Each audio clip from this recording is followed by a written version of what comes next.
Super Talk 99.7 WTN. My name is Matt Murphy, and this is hour number 2 of the Matt Murphy Radio Show. Thank you for being here. We appreciate each and every one of you. It's episode 981.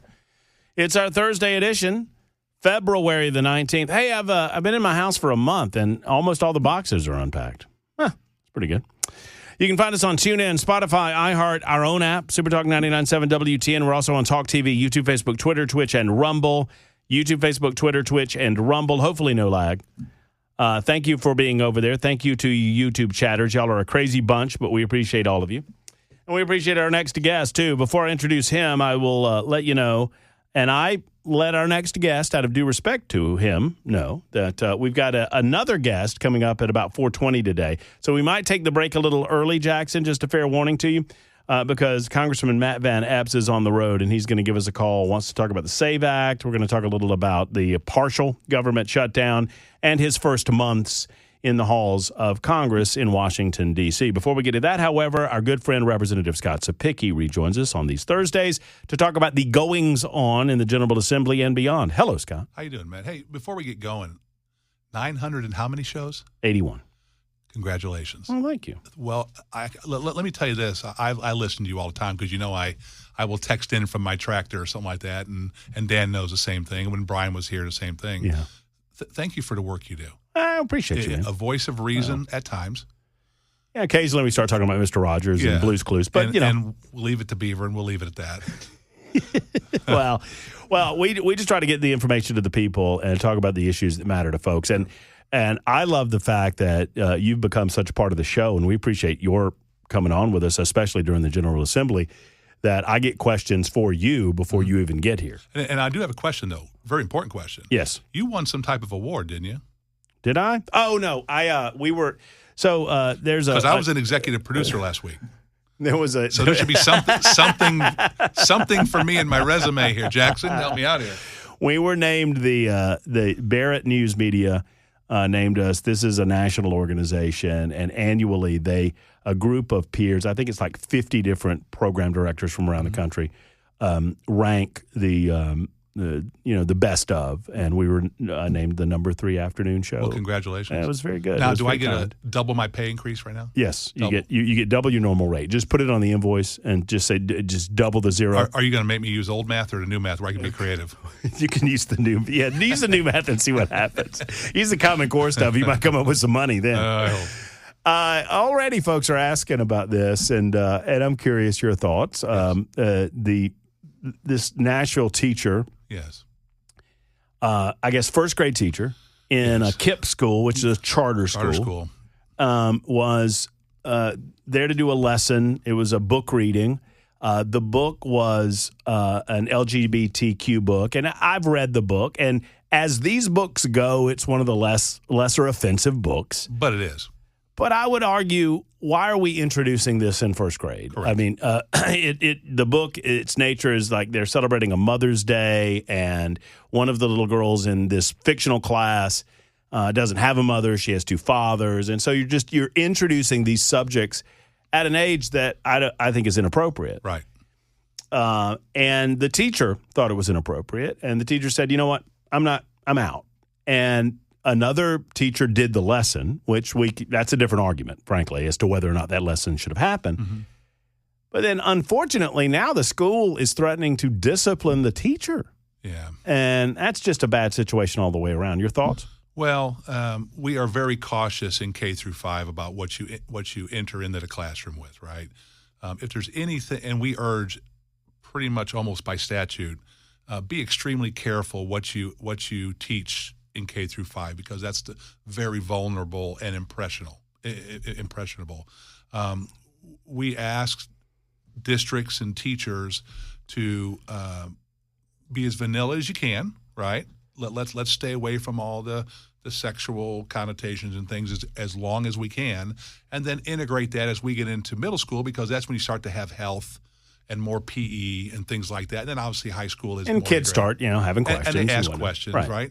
I'm very concerned because it's one of our charter schools, and KIPP is normally one of our best charter schools in the state. And I don't know why they decided to fight this battle when there were so many other choices. And then we also have something in code that if you're going to have something in that kind of nature disseminated to a student, you have to get the parents' permission and opt them into it. Mm-hmm. So there should have been something sent home to the parents saying, hey, we're going to read this book. If you're okay with it, fine. If not, let us know. And then we'll give your kids an alternative lesson. Well, and for me, once again, I'm a grown man. As I read the book, I'm like, well, yeah, I mean, they're gay people. Mm-hmm. And, there are currently gay people that have children. And that's fine. But I question why we find it necessary when there's so many books. If the lesson is reading, then there are plenty of ways to impart that lesson without introducing the subject matter. And I would argue that if the point is the subject matter, then we have a different discussion because I don't think you should be introducing the subject matter to first graders. Well, when we pass most of these bills looking at this type of material, the term age appropriate always comes out all the time. Right? Mm-hmm. And so if the purpose was the book and what the book entailed, I'm going to have a deeper problem with that than, hey, we just made a bad choice. Mm-hmm. And so I'm hoping that cooler heads will prevail so that we don't have to get involved in this and just say, hey, you know what? We made a mistake here. We understand our mistake. We're going to move on and just continue educating the kids. Well, and the other aspect of this is the idea that, okay, let's set aside whether or not this book should have been in the lesson to begin with. Right. The teacher says, hey, I have a religious objection. I'm not comfortable with this. I need to pass this off, which they did. Mm-hmm. But then they threatened the teacher. I mean, according to the teacher, they said, look, you got a problem here because you can get fired for refusing to do your job. And like, that's weird. Well, we are working the back channels right now to try to get all the facts first to make sure. Hopefully it was a misunderstanding and cooler heads will prevail and we'll go on to educate kids. Speaking of this similar subject matter, Representative Gino Bolso getting a lot of state and national attention. He introduced a piece of legislation that I believe was voted through in the House today. Sure did. Passed today. You voted for it? Yes, sir. Talk to me about it. Well, I wish I had Gino here because he's more the attorney. I'll put a call out to Gino. We'll get him on next week. The gist of it is that Gino's bill, and I voted for it, that says if a individual doesn't want to marry somebody for a reason, whatever reason it is, that a state governing board or body cannot come in and take punitive action on that individual. Mm-hmm. Now, you and I have talked about this off the air. There's not just one place to go get married in the state of Tennessee. If there was just one person, if Matt Murphy was the only person who could marry you, then the state would have to come in and say, okay, Matt, we got to be careful here that we don't discriminate, right? Right. But Matt Murphy's not the only person that can marry people. There are millions of people that can marry you. Mm-hmm. I would not expect a Christian person, husband and wife, to go to a Jewish rabbi and say, I demand that you marry me in a Christian way.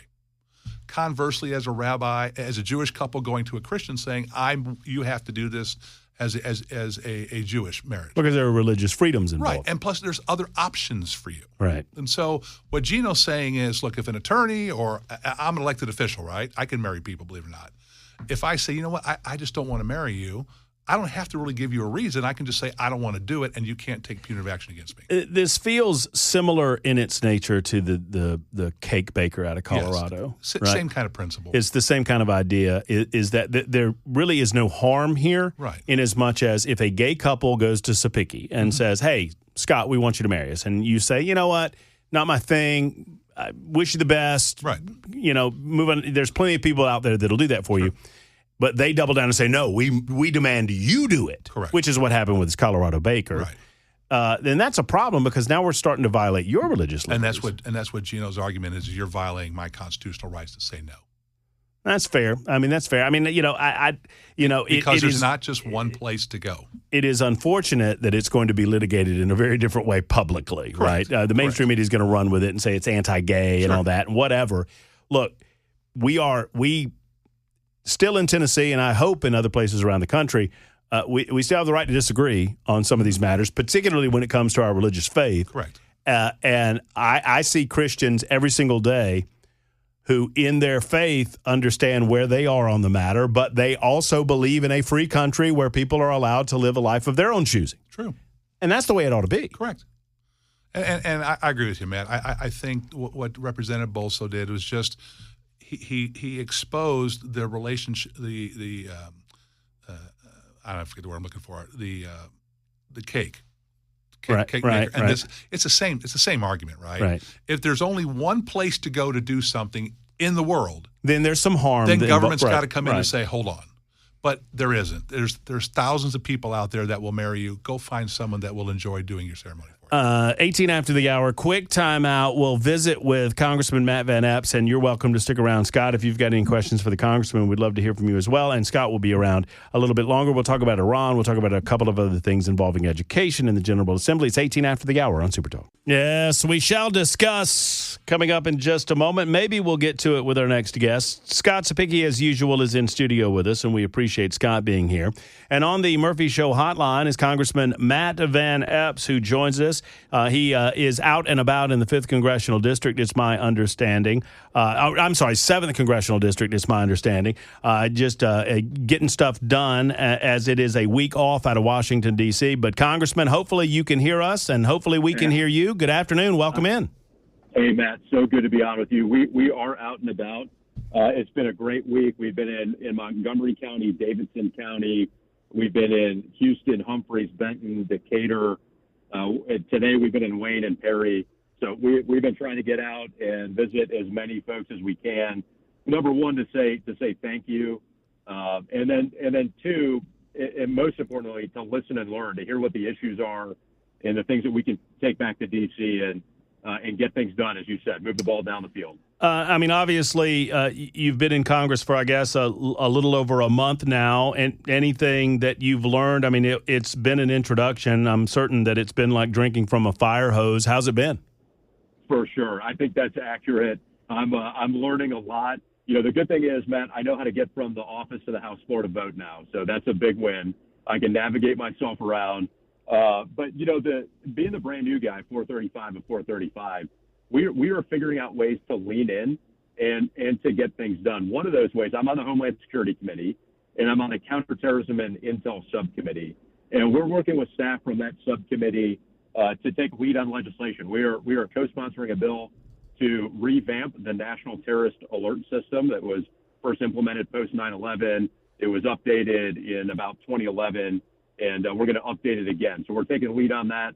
The first bill that we're doing is going to be for veterans and Gold Star family members, and we've got that drafted, looking to increase the death gratuity for service members that are killed from $100,000 to $200,000, benchmark it to inflation. We said on the campaign trail the first bill we were going to do is for Gold Star family members and veterans, and that's what we're doing now. Congressman Van Epps with us for a few more moments on the Matt Murphy Show. Talk to me about the SAVE Act and what your thoughts are with regard to the United States Senate. I mean, hopefully, and we heard from Senator Bill Hagerty last week. He said that there are several senators that have kind of turned around on it. It's so important, in my opinion, especially in some of these blue states that have very loose rules as to how people can vote. Not so much in the state of Tennessee, but in other states, I think we need certain guardrails and parameters set up. It's passed the House. Are you hopeful that this will get to the floor and get to a vote in the Senate? This is common sense legislation. It passed with every Republican and I think a single Democrat out of the House. And I am very hopeful that this will get done in the Senate. It does three main things. National voter ID, it mandates a valid ID, photo ID for all federal elections. It has a citizenship requirement, so it requires documentary proof of citizenship when registering to vote in federal elections, and it requires states to establish programs that will identify and remove non-citizens from voter rolls. This is a greater than 80-20 issue in the country. And to include, it's 83% of Americans support requiring all voters to show government ID to vote, and that includes 71% of Democrats. So the American people want this to get done. The president has said he is ready to sign this once it's done. And now we just need the Senate to pass it and get this thing done. We are currently, I guess, not that most of us recognize it, but we're currently in a partial government shutdown, I suppose. I mean, what impact, I mean, and I don't want to undersell it here, Matt. I mean, what impact could this potentially have on the American people if it's not resolved at some point?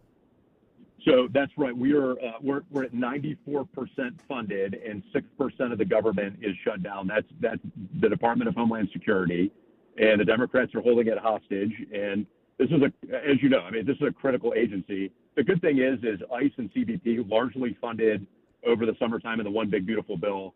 But these are critical agencies and actions that the Democrats are holding up. This is Coast Guard, it's Secret Service, it's TSA, it's CISA, Cybersecurity and Infrastructure Security Agency, things that are critical to ensuring our homeland is protected. And there's some really good examples of real impacts that happen by not having this funded. The Coast Guard can't hire or onboard during a shutdown, which is going to lead to greater strain on the system when operations resume. That's one of many of these second and third order effects that will happen. So fortunately, there are critical workers that in these agencies that are doing the job right now, that are protecting the homeland. But Democrats have got to quit holding this hostage and get it done, fund it, so that we can get back to protecting America fully. Matt Van Epps is with us for a few more moments on the Matt Murphy Show on Supertalk 99.7 WTN. I want to turn our attention to more local matters. I am certain, as you are out and about in the 7th District, you've been talking to voters and constituents about the ice storm that happened several weeks ago and the inefficiency involving NES. I don't know exactly how many of your constituents, Matt, have NES as a power supplier, but I'm certain that there are some of them. Talk to me about what they are saying to you, and what is your message to the leadership at NES? Absolutely. So we're hearing a lot about this. When that happened, we traveled out to, I think we were able to get out to about 6 counties visiting emergency management agencies. We visited with 3 nonprofits. We went to TEMA, the Tennessee Emergency Management Agency, and did a bunch of phone calls. That was our number one priority, was to respond to Winter Storm Fern and ensure that we had good connections. We've got great connection to the White House. We've been working with them to ensure that public assistance funding and then the individual assistance gets approved. The President looked at that stuff directly. So we're staying in close contact to ensure that FEMA funding gets to communities that are in need. But as far as NES and Metro National Government goes, we sent letters both to the mayor and to NES, and those largely were forward-looking, and we want answers. We want a comprehensive after-action review to take place. We want to know where the failures in the system occurred. We included questions about the DEI training that NES apparently has had happen over at least from 2023 and 2024. There's 102 DEI training sessions that occurred over that time span. And so we want to know where the priorities were and what's happened and want answers for those, because that's what our constituents deserve, and we've got to get better in responding to these kind of events. One more quick question, Matt, and I know you've got to go. You're out and about, and I'm glad our signal is held. I know you're out in the wilderness out there in the 7th Congressional District. But are you able to monitor the goings on in D.C. regarding Iran? Are you watching that situation? I know. I mean, your background and experience obviously lends itself to having a basis of knowledge about the Middle East and everything going on over there. I mean, are you monitoring that situation? Do you have any thoughts on it? Yes. So we are monitoring it. I'm expecting we've asked for a briefing next week when we get back on to get some more of the details of it. But I think broadly the president. The president is the negotiator in chief. We have seen now time and again that the president does what he says he's going to do. He draws a clear red line in the sand. We saw that with Operation Midnight Hammer and destroying Iran's nuclear program. We've seen that in Venezuela. We've seen it across the country. And he is executing peace through strength. And this is the largest buildup of U.S. aircraft since 2003. And the president means business. And so I know he wants a negotiated solution, and there's a lot that I know he wants to get done with the nuclear program, with the ballistic missile program, with the proxy terrorist groups that are operating throughout the region, and Iran should take note of that, and because the president means business. Matt, appreciate you being out. Appreciate you being responsive to your constituents. Appreciate your representation in the halls of Congress and speaking to the people of Super Talk 99.7 WTN. Come see us when you're in town, and best of luck when you get back to D.C.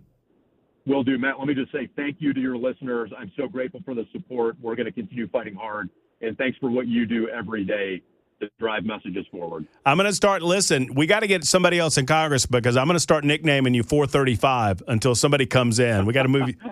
We got to move you up the trail there. Thank you, Matt, for all that you do. There's 435. There's Matt Van Epps. I mean, this is the second time he said I'm 435. So he is the freshest face in the halls of Congress representing the 7th Congressional District. 33 after the hour. I am late to a break. Scott Cepicky's with us. I got James on the line who said he's the stuck truck. Did we talk about this truck? Is that James on the line? That's the truck driver that's stuck on, I guess that's I-40? I think that's great. James is going to let us know right after the news on Super Talk. Super Talk 99.7 WTN. Matt Murphy and the Matt Murphy Show. Thank you for being around with us. We appreciate Congressman Matt Van Epps, and I appreciate Representative Scott Cepicky for joining us on this hour. Every week he joins us during the General Assembly, kind of a recap of what's going on in the legislative session. And thank you for allowing us to talk to the good congressman over there. He's out and about in his district. That was a very interesting conversation. You could see he is drinking through a fire hose right now and trying to absorb. And you expect that. Well, but here's what I like, and I don't expect that Matt Van Epps is going to be up to speed on every single issue and every single aspect of every single issue from the moment that he steps off the plane in Washington. Correct. But I like two things. Number one, he recognizes and is willing to say, yes, I'm catching up, and I've got a lot of catching up to do. Number two, he's also getting back in his district and making sure that he understands what's going on in the district so he can relate that to Washington when the time comes, and that's always a good thing. He's got to rely on people that have been there longer than him to help him navigate some of the other parts of Washington, like in the General Assembly. You know, I'm very in-depth in education. In criminal justice, I'm going to tell you to go get Clay Doggett or Bud Halsey or Gino Bulso. Right. You know, that's what I would do. All right, so the transition to Iran is a little bit awkward, but you and I have talked about it off air, and I want to talk about it on air. So I'm trying to figure out, everything we do from a foreign policy perspective, I want to make sure that it is in American interest to do so. And I'm giving Trump the benefit of the doubt because he's Trump. And I think his actions in Venezuela demonstrate, his actions last year in Iran demonstrate that he deserves the benefit of the doubt when it comes to making these types of decisions. At the same time, I have no interest in seeing, masses of American troops back over in the Middle East anytime soon. What are your thoughts on what's going on and whether or not this is a good call? So I think it's complex. I think it's the old Star Trek, it's 3D chess, right? You're playing this on multiple levels. I think you're going to have the back channels that are getting worked very hard right now through Rubio, through Huckabee, probably even Jared Kushner's probably involved, right? Working the back channels with Iran, working the back channel with Israel. I guarantee you, Matt, you're going to have Syria involved here in the back channels, Egypt, Jordan. Nobody wants to see full-scale war in the Middle East because it leads to really bad outcomes, okay? I think what you have is you have Trump sitting there saying, I did this once. I'm serious. I'll do it again if I have to. And I think when you have the back channels working there is the guy's serious. He is going to hit you if you don't come to the table here. And I think with Trump giving the ultimatum of 10 days, that just puts another stamp on the negotiations behind closed doors to say, okay, I understand you have to save face, but so does our president. So how do we get to a point that we don't have to put troops on the ground and we can have the people of Iran having the opportunity for freedom, and then maybe we have another democracy blooming in the Middle East? And I'm smart enough to put two and two together, right? So the president had his Board of Peace summit earlier today. And he announced that he had multiple nations contributing what would amount to about $7 billion to relief packages within the Middle East to start stabilizing that region and rebuilding, particularly in Gaza. In Gaza, yes. So I feel like these two things are interconnected. 100%.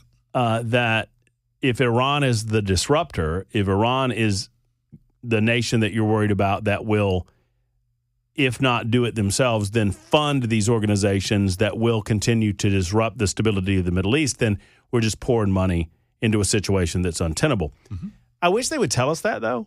I don't know that I buy necessarily the nuclear angle, because I was told reliably by Donald Trump that they had taken care of the nuclear problem a year ago. I would say he's probably received intel from Israel that said, yeah, you hit it pretty hard, but maybe there's some parts that are still intact, and we're worried about those. I think the end result, remember when Trump talked about Gaza being the next city, right? The next star, a city shining light on the Mediterranean, like Tel Aviv is, right? What Gaza could have been: technology, medical, industry, infrastructure, recreation. But that will never happen as long as you have Hamas, you got Hezbollah, you got the Houthis, and you've got Iran funding it all. So you got to cut the money off. What do you say then? And I know of no greater supporter in the state of Tennessee of the state of Israel than you. Mm-hmm. But what do you say to those? And I admit that I'm kind of caught in this. Is like I understand that Israel's our friends, mm-hmm. but I also understand that there's an argument that we're doing Israel's work for them in that region of the world at some point. Now, I mean, in terms of using our money and our military presence, and mm-hmm. I mean, we're $38 trillion in debt. I mean, what is the response to? At some point, we let Israel do their thing, handle their business for the purpose of rebuilding, and use their money to do so. Does that make sense to you? It does, and I think that's where the complex geopolitical issue comes in. What does it look like to the Arab world with Israeli jets bombing Iran, right? What does that look like to Egypt and Jordan and Syria, right? What does that look like to Iraq? Is it a different scenario if it's American bombers doing it, where, okay, it's American bombers, we got to just stay hands off here to accomplish the task at hand? I think it's more of, I would be willing to bet you that America is using their technology and Israel's technology to keep the boots off the ground in the Middle East. And if we can use this like we did with the bombing of Iran before, mm-hmm. where it's surgical, it goes in and accomplishes its task with a directed means of bringing Iran to the table to hopefully get democracy back. Remember, during the Shah of Iran, Israel and Iran were allies. They were allies. And there was stability in the Middle East. So the idea is to get that back together. Which therefore allows Gaza to rebuild. I wish I had the faith that some do, that's possible in Iran. You gotta hope. We gotta hope. I mean, my fear is that we go in, we break things that we don't have the ability to fix, and then we're in a quag. It's possible. Now I give our man, I would have a lot less faith that this is going to work if there were another person in the White House. I have faith in our guy, mm-hmm. and I want to have faith in our guy, and I'm trying to give him the benefit of the doubt that this makes sense to me. And he's not led me astray yet. You know, I mean, there's no logical reason that Trump couldn't put troops in Ukraine, and he hasn't done it. Stayed out of it. Right. He could have. He has the forces to do what he wants to in the Middle East. Trying to push Zelensky into peace, and Zelensky just pushes away the peace every time it's presented in front of him, and I don't understand that. He wants to kill more of his people. I don't get it. Well, I mean, he's stuck on this idea that he's going to walk away with this with all the territory that he had before it started, and it's just not going to happen that way, and he needs to recognize that or watch his people continue to die. And that's the problem. Trump has, when he hit Iran, it was for a purpose. He went in, he told Maduro, right, abdicate or we're going to get you. He did. Now, has he gone back in? No, he hasn't. In fact, it just was released that one of our highest-ranking generals was in Venezuela talking to their highest-ranking general, probably working on how can we get the drug trades under control in your country. I think Trump is playing chess, and we're used to a lot of our presidents playing checkers. Does that make sense? No, it does. You know? Well, I mean, specifically Joe Biden, maybe a little bit of George W. Bush, although that dynamic was different because of the aftermath of 9/11. Correct. Barack Obama, certainly, they think they're dealing with honest actors when they're dealing with nations like Iran, or at least they pretend that they are. Mm-hmm. And so they send their dignitaries over there, and they have this high-level diplomacy, and they sit in rooms, and they hash it all out. And, you know, whether it's Iran or some of these other actors, I mean, they tell these diplomats what they want to hear, and they have no interest in following up on it, and they get these commitments to monies coming in through the United Nations, and they immediately, in the case of Iran, hand that money over to Hezbollah, hand that money over to Hamas, and they engage in acts of terrorism, and we all know it. Right. And then Barack Obama or whomever it is, Secretary of State John Kerry as an example, they get on the national stage and they declare victory when we all know that that's not what happened. You know what you never see with President Trump of him sitting on those big, long tables in negotiations. Mm-hmm. He doesn't do it, right? You see him on Air Force One saying, hey, this is what's going to happen. It's the people working the back channels, the people that negotiate eye to eye with their people saying, our guy's serious. Please take him serious.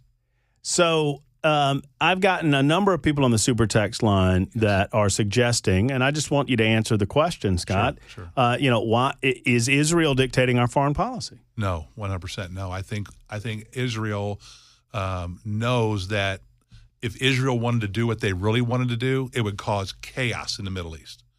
They are surrounded by countries that want to kill them every day of their life. Their only solace is the relationship they have with the United States. And the problem is, well, not the problem is, the challenge is we get new presidents all the time, don't we?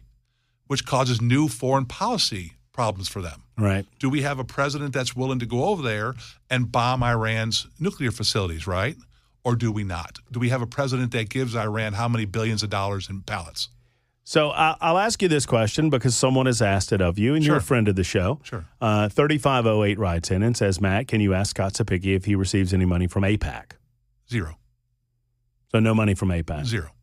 Well, I mean, that question asked and question answered. Yeah, I get that a lot. I mean, some in our listening audience, and I'm not here to defend or attack the question. I mean, Let me tell you, Matt, if Great Britain was under attack too, I'd be their biggest cheerleader also. I'm certain the question comes from a place of honesty, but there are some that have placed AIPAC in this position of power that they simply do not have. And I've looked at the numbers. And if you look at the numbers, I think from a lobbying organization, it's an American lobbying organization, and some say, oh, it's a foreign entity, but they've cleared all of those hurdles, and they're not. These are Americans that give to an organization that lobbies for the betterment of the relationship between Israel and the United States of America, and to create foreign policy initiatives that would ultimately benefit Israel as well. That's what the lobbyist organization as well. Just like the NRA goes up and lobbies. What's funny is if I take money from the NRA, I'm a hero. Well, but you're not if you take. But they act like AIPAC's the most powerful lobbying organization. It's not. It's the pharmaceutical industry is buying away, and I could go down the list of names. But anyway, that said, before we go, anything else happening on the education front that we need to know about? Anything happening in the General Assembly we need to know about? Yes, the immigration packages are starting to move. Excuse me, the illegal immigration packages are starting to move in the General Assembly. My E-Verify bill now that everybody has to either go through state verification or through E-Verify did pass its last hurdle. It's on the House floor for Monday for a final vote, so that should pass there, no problem. And then we're working on higher ed right now. Higher ed is becoming very, very expensive to the kids of Tennessee. I have a bill going through right now that passed a subcommittee, be in full committee in 2 weeks because we're off next week, believe it or not. There are no committees except for finance. Why are you off next week? Because we're going to handle finance next week and all of finance. Okay. But the higher education piece is we are going to start to drive down the cost of in-state tuition for our Tennessee kids who want to go to college. We're going to make college as cheap as we can. And then lastly, in K through 12, we are looking at technology in the classroom and its pluses and minuses, and we're trying to figure out a good balance there for our teachers and our staffs. Always educational. Thank you for spending the hour with us every week. Have a great weekend. There's Representative Scott Cepicky, 53 after the hour. We'll get back to it on your telephone calls with Charles leading the way in Iran. It's Super Talk 99.7 WTN. Super Talk 99.7 WTN. You heard the man. News coming up in mere seconds. In the 5 o'clock hour, we will dive deeply into why in the world we need military intervention in Iran. Obviously, something has changed either through intelligence regarding nuclear programs or there's something else going on. Many of you have already expressed on the Super Text line that you think it's Israel running the show. I can understand why many of you would believe that. I don't think that anyone is dictating to Donald Trump what he does and what he doesn't do, but we'll discuss coming up next. It is Super Talk 99.7 WTN, 615-737-9986. The Matt Murphy Show continues after this.